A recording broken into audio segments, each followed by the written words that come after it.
Hello, hello, hello, everybody, and welcome back to another ARTlapse. In this week's ARTlapse, in the background, I will be painting my tarot card from my Magikats tarot cards that I've been working on, and it's featuring the Death card and the villain, the mysterious villain of Magikats that we will be seeing more of in Book 2, The Mystery of the Moon. And here he is with that moon, honey. Anyway, let's get into it. So Remy, who is my partner, and we were just taking a walk because it was warmed up today and we've been itching to get out again into nature. We're waiting for the weather to warm and stuff like that. And we just had this really, really wonderful, enlightening revelation conversation, and I wanted to share that with you all. I had something else planned to talk about today, but this just felt really important. It's what's on my mind, and so I feel like it's going to come through. It's just the words are going to flow right out of my mouth because all the thoughts are already gathered and thought about. The reflections, the revelations, the enlightenments already happened, honey, and we can just go. So let's get into it. So as we talked about in last week's episode, I was discussing about recovering from burnout. And in the past 6 or so months, I would say what has contributed to that burnout is my mindset, my anxiety, honey. I have anxiety. Yes, I do. And a bunch of our society is plagued with anxiety, whether it be due to social media or technology or separation from each other. I don't know, I'm not the expert in that. There's a lot of theories and all of that. If you struggle with this, I urge you to go ahead and do research because there may be unknown factors that may be contributing to your anxiety, stress, and depression that you may not even know because it's so integrated into society as a normal thing. And we don't even question it because we just fall into the usage of it. Anyway, so in the past 6 months, I have been struggling with anxiety, stress, and feeling, what's the word? Like things were out of my control. And I don't share that a lot on this channel or with others in my life, if I'm being honest. If I think about it, like I'm willing to bet there's some friends or family on here listening that are like, what? Because I try to be the message of light, hope, inspiration, believing in our dreams, because I think that's what I try to convince myself. That's what I'm convincing myself, and I want others to believe in themselves. And so I take on that role and I play and act as that character. But in reality, I'm trying to convince myself I have big dreams. I have lofty goals, and it's hard. The road is long. It's a marathon and it's not a race. It's climbing a mountain. And when you're climbing a mountain, you get exhausted. You don't even know when you'll reach that mountain. I know I've said this before, just to interject, but I will say it again. If you've never hiked a mountain, go do it. It will teach you everything you need to know about yourself in terms of like you reaching goals. Because I always think about when I climb mountains, I'm rushing. I'm like the leader at times where I'm like, come on guys, we can do it. We're going to make it to the top. And then I rush, I push myself too hard, and then I drain myself out. I burn myself out just like I talked about in my last video. And then I'm like, where is the top? I can't even see it. Are we ever going to get there? I feel like I'm going to die on this mountain. What's going on? And then I ping pong back and forth between being the inspirational leader, like I'll even sing songs like gonna climb this mountain, gonna reach the top, and then I just burn out and I'm like the last of the pack. I'm sitting down. I'm like, I don't know if I can do this, guys. And yes, so that is what our goals are, and that is what the importance of mindset can be. And I realized in the past 6 months I had been worrying myself sick and pushing myself too hard. I was in that cycle of my being, just like the mountain analogy. And it got dark sometimes. I'm not gonna lie. It got dark sometimes, and it made me question a lot. It made me question my beliefs. It made me question who I am. It made me question my dreams, my goals. And I just had this moment of revelation with Remy where when we were taking a walk, we were out in nature and we were walking through the woods in the park and walking along the water. There's a little like lake pond thing there. And it just made me realize how important mindset is, which is hilarious coming from someone who always preaches about mindset. That's why I'm laughing at the irony of it. But that, I may not be at the place in my life where I want to be. I may not have conquered the dreams that I've wanted to conquer just yet, but I really opened my eyes to the opportunities and the access to different things that I do have now. Like when I was living in Seattle, I didn't have a studio. I was like crammed up in our bedroom with my little, my huge desk, but my little workshop area with like half the room was the studio, half the room was the bedroom. It was super cramped, and all I was dreaming of was a studio. Like I was like, I just want my own like separate room as the studio. I do, because I tend to be a workaholic, and it was very damaging to wake up and the first thing I see is my studio. So it encouraged that workaholic obsessive behavior rather than having the separation, which is the kind of the importance of feng shui, like the subconscious impact our environment can have upon us. And it's like, now I have a studio. Why am I like feeling this way? And like I have Remy and I have my cats and like Mossy, this cat who, when we first adopted her, she was 14 and the vet said she had like 6 months to live, and this cat is still just trucking along. 3 years later, she's still alive. Like there's so much that to be grateful for. Like I had a successful Kickstarter and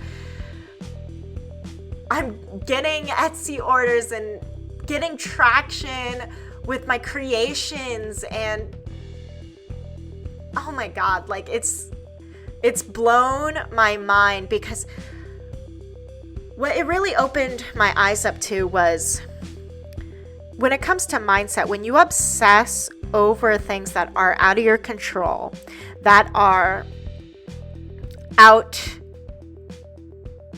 of whack, so to speak, in your life, and you wish they were different, then everything else becomes so dark, because that's what you're focusing on is just the negative. So everything has a bad taste in your mouth after a while. Nothing is good. There's these habitual things we do in our lives impact us so greatly. They impact our being, the way we move through the world, the way you do things, every single thing you do.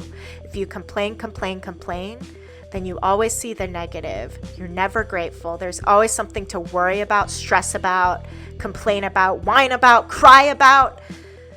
And it's so damaging to your well-being, because your thoughts impact how you feel. Let me repeat that one more time. What you think in your mind will create how you feel. And how you feel, I've said this before, energy is motion. Everything you create is from your feeling, whether it's food you cook, conversations you have. Your feelings are what drive, it's the gas in the tank. It drives you as you move throughout this world. And if your thoughts are what are creating and impacting the feelings, then we must learn how to curate these thoughts, how to filter, cycle, inject good ones. And this can be through many different ways. It's impacted by the media you consume. What are you listening to? What are you reading to? What are you watching? What are you observing? What are you digesting? What is the food you are putting into your mind? And I am saying this all, not only to share with you the knowledge I know, but also as a reminder to myself that, like, oh my God, we are back in the game now. Everything is fine. Everything is great. Like, everything is great. There's nothing to worry about. And, whew, like, what a sigh of relief. So, what you consume directly impacts your thoughts. And not only that, but you are not your thoughts. You are the observer to your thoughts. But we tend to get attached to our thoughts as if we are them. But when we get attached, then the mind becomes the master and we are the servant, when in reality, the mind is only a tool to be used. It's a beautiful, wonderful tool. It's like a computer motherboard. It is capable of so much. But when we allow it to be in charge, when it becomes our master, then we become the servant. And the mind is a horrible master, but it is a wonderful servant. Also, the thoughts that you entertain. So what do I mean by that? The mind is, in Buddhism, is referred to, or like a lot of Buddhist monks will refer to it as the monkey mind. It needs something to do. It's always busy. It'll obsess over anything. It's the monkey mind. It's got to have something to talk about, think about. So what do? We give it good things to think about, and we take away the bad things. And what do I mean by that? I mean that the mind is this creature, the monkey mind, and it'll have crazy thoughts sometimes. I bet all of us have crazy thoughts that just enter our minds, like seemingly out of nowhere. And the bad thing we do is we give it our energy. We continue on that train of thought. We give it power over us. We explore it. We get curious. We listen. We entertain it. We give that thought, that negative thought, authority over our being. We give it validation by paying attention to it. And then it's like that hamster on the wheel, folks. It's that train of thought. The more energy you feed it, the faster the hamster goes on that wheel until it spins out of control. And you feel helpless in your current situation because you feel stuck. You're stuck. You don't know what to do. You're lost. You're confused. You feel ungrounded. You feel disconnected. You feel isolated. You feel lost in a dark place. So these were the revelations that we had where, like, we had to change your life. You need to change the way you think, because that'll change the way you feel, and that'll change the way you move throughout the world, which means your actions. It'll change your actions. Your actions are the only thing that'll change reality. But to get there, you need to change who you are. If you keep continuing the same game, the same cycle, the same bad habits, the same way of being, how is that logical to expect that things will change? And it's such an illusion as well, because time is always moving. We're always growing. We're always changing. We're always flowing. We're changing every year, every second. So to feel stuck is such a self-imposed limitation and limiting belief that you're placing on yourself that doesn't exist. Like, I am not in the same place I was last year. Last year at about this time, it was a hard place to be. I was trying to figure out how to pay rent. And sometimes I feel like I haven't moved in a year. And I have to remind myself, girl, look at how many books you've produced. You got your bills covered. It's okay. Like, you have a wonderful, amazing partner, wonderful, amazing cats, wonderful, amazing, supportive friends and family and your partner and your cats and your 2-bedroom apartment with a studio. Like, oh my goodness, these are all reminders to myself, but I also want to show to you that sometimes you just got to remind yourself of these things. And I know you don't feel it. If you're in a dark place, I know you don't feel it. That you can start listing things that you are grateful for and not feel it because you're stuck in that dark place. But it's all about practice, and it's all about momentum. Start with changing one little thing, habitual thing you do out of your day. Challenge yourself, just one little thing. Then change another, and it'll build up. I guarantee you, this is anytime I get in a dark place, this is what I have to do. Whether it's affirmations, journaling, whether it's just drinking more water and moving your body to ground yourself into this reality and get out of your head. Here's a really great tip for those of you out there who suffer from anxiety that I found on TikTok from this guy that I follow who has like all these great tips. It's like, if you're getting really, really anxious, like take a warhead, like those really, really, really sour candies. Oh my God. Sorry, because to me, I'm so sensitive to it. And it'll ground you. Or if you're having a panic attack, bite into a lemon. That citrus will bring you back down to earth, honey, and it'll stop the chaotic thoughts that spin out of control.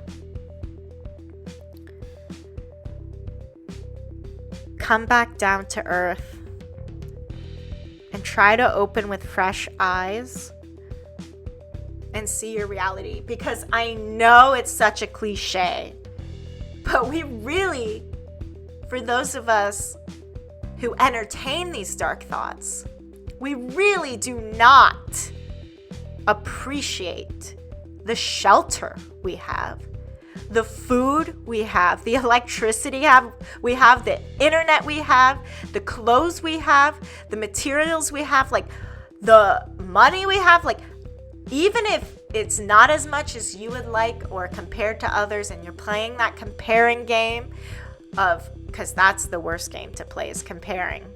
That always gets to me.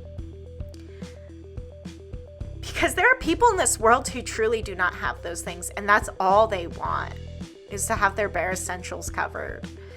And those are 1000% things to be grateful for. And I am grateful for them. And I know I am not trying to shame or guilt you that your problems do not matter. They do. What I'm trying to say is that it's our obsession towards trying to fix these problems when we're not actually fixing them. We're just paralyzed by analysis, paralysis by analysis. We're not actually doing anything. We're not doing any actions, making any moves. We're paralyzing ourselves with the same questions over and over and over. And that steals your energy. When that steals your energy, it drains you. It makes everything overwhelming. And I'm not invalidating your hardships because they are valid. All I'm saying is that worrying just depletes us and sets us up for failure over these problems.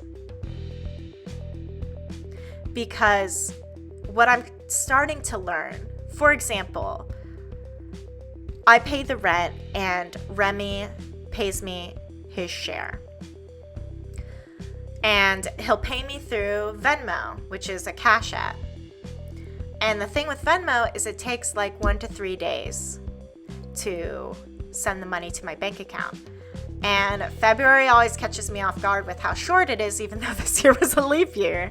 Always catches me off by a little bit of a surprise. It was the 1st, and granted our rent isn't due till the 5th. And there's a point here, folks, but today is the 2nd. He didn't pay me until yesterday, which was the 1st, and we're like, oh crap. And in the past, I would have like been super anxious about it. It could have like even like gotten into an argument between us potentially of like, oh, why didn't you remind me? Or like, why didn't you remember? Like the blame game, right? But since I've been challenging my way of thinking and stopping the cycle, that I was just like, oh, it's okay. We both forgot, send it to me. It'll be okay. Like that's all we can do. And that's my point, is like not obsessing about it. Like acceptance helps a lot. So I just accepted, okay, it's the 1st. Go ahead and send it. I'm sure it'll come in time, even though it's close to the deadline. Like, we're not going to get evicted. Like, the worst we would get is penalty fee. We've never been late before, and he sent it, and then I transferred it to my bank account, trusted like it's the 1st, it'll be 1 to 3 days. That's all I can do. We've done the actions, and I let it go. I just trusted. I didn't question. I didn't obsess. I didn't paralyze myself by analysis. I didn't blame. I just accepted.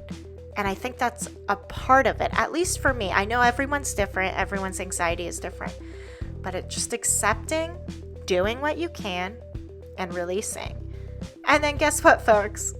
It got transferred in less than 12 hours, paid rent, and I also got my tax refund, so I would have had enough money to cover it on my own had it been delayed.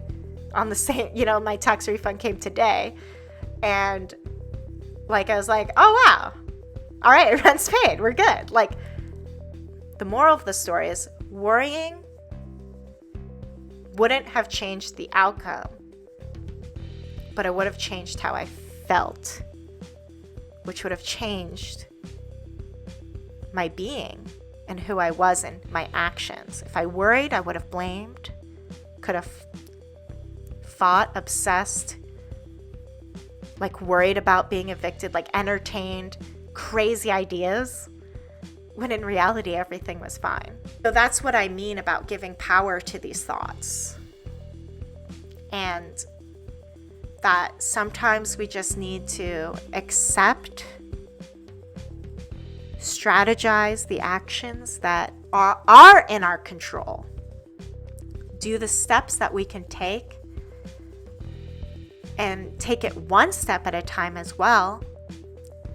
And then once you've done all that you can do, release it. Release it. Free yourself from it. And start to open your eyes to the good that you have. Because there's always someone who is unluckier than you.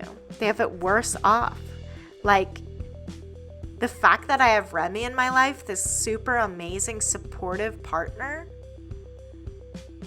how dare I feel so alone when that's a lie? It's a lie that I believed. So I'm sending this all out there to you as a reminder to not believe the lies your mind will tell you. Challenge your thoughts and open your mind to the truth that exists right before your eyes, but your mind has made you too blind to see. And that was the revelation we had on our walk today. So walks can be really powerful too. I call them mind dumps. I hope you got something out of this video, folks. I know I did. It was all everything I told you was a reminder to myself at the same time. And if you like this new format, I'm really digging the ARTlapse and me just ranting about something. I am also happy to get on video at any time, but we're exploring over here. We're playing, we're experimenting, we're having fun. And that's what I urge you to do as well. Play around, experiment, enjoy your life. If things aren't working out the way you want them to, it's Einstein who said, The definition of insanity is to do the same thing over and over again. So switch it up, folks. I urge you to do the same. If you like this video, go ahead and hit that like button. If you want to see more, subscribe to this channel and comment down below any questions you have, and I'd be more than happy to answer them. Stay magical, folks. I'll catch you next time.